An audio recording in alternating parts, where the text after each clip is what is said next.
الامور ان شاء الله، بحيث انه اخلي منها ازواج. الحمد لله رب العالمين عم يطلعوا لنا فراخ حلوه، عم يطلعوا لنا فراخ مرتبه. بدنا نحن نشتغل عليه في الموضوع ان شاء الله. اعمل اللي هي الطريقه وراح اورجيكم عليها وباذن الله.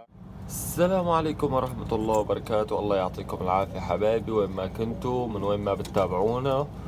وان شاء الله يعني بهذا الفيديو راح يكون عرض للخطوات الجاية إن شاء الله. طبعا امبارح حطينا له طيور فيتامينات لنقويها لنشدها شوي. الحمد لله رب العالمين. هو المفروض أصلا الفيتامينات كل فترة وفترة لنقويها. طبعا هاي الطيور إن شاء الله راح أخفف منها كثير. راح أرتب الأمور إن شاء الله، بحيث إنه أخلي منها أزواج للتحضير.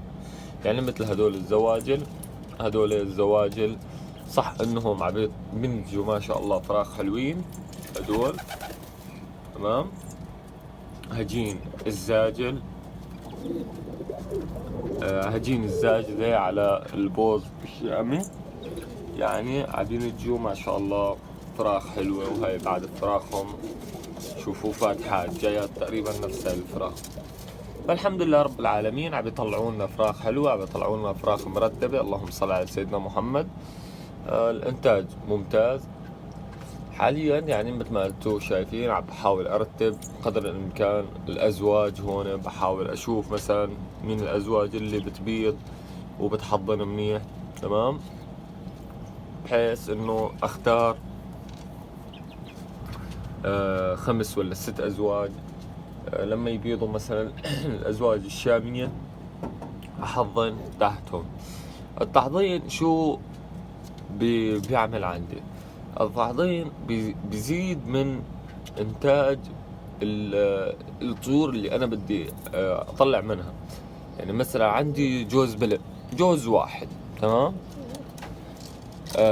لما اجيب بيضهم اول ما يبيضوا واحطهم تحت زوج ثاني. تمام. لما احطهم تحت زوج ثاني شو اللي بيصير؟ اللي بيصير انه بعد تقريبا 10 ل 15 يوم لازم يكونوا بايضين البلق مرة ثانية. وبعد 21 يوم يعني وبعد من ال 15 يوم بيكونوا عندكم تقريبا، يعني بعد 4 أو 5 بعد 6 أيام بيكونوا فرخوا. 6 أيام بيكون عندك فرخين بلق. وبعد تقريبا 15 يوم بيكون عندك فرخين بلق. فبصير عندك 4 فراخ بلق بفترة تقريبا، يعني إذا قلنا 21 يوم و15 يوم صار عندك 31. يعني بصير عندك قول ب 32 يوم صار عندك 4 فراخ بدل فرخين. فطبعا هذا الشيء كتير كتير كويس، لأن لما نطلع نطلع فراخ كتير من البلق أو من أي أزواج تانية بدنا نحن نشتغل عليها. فهمت علي؟ نحن بنطلع من إنه نحضر بيضهم تحت أزواج بتطلعهم يعني فراخ كبيرة. فهمت علي؟ فهاي فائدة التحضير، إنك تكسب فراخ أكثر بوقت أقل. تمام.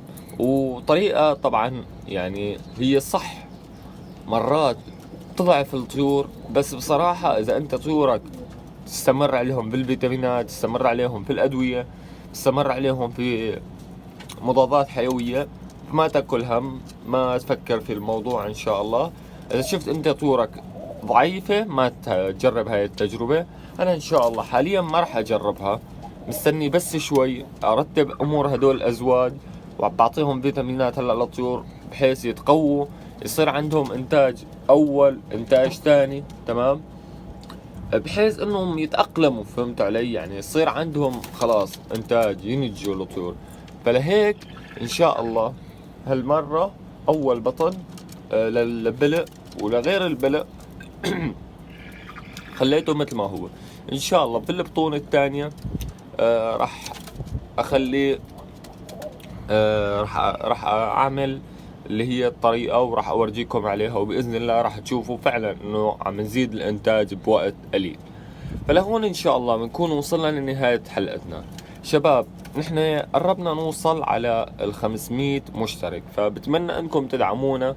بتمنى اللي بيشوف الفيديو للآخر يحط لنا لايك ويعلق لنا في التعليقات، وإذا عجبتكم فيديوهاتنا ما تقصروا معنا، وحياكم الله في كل جديد.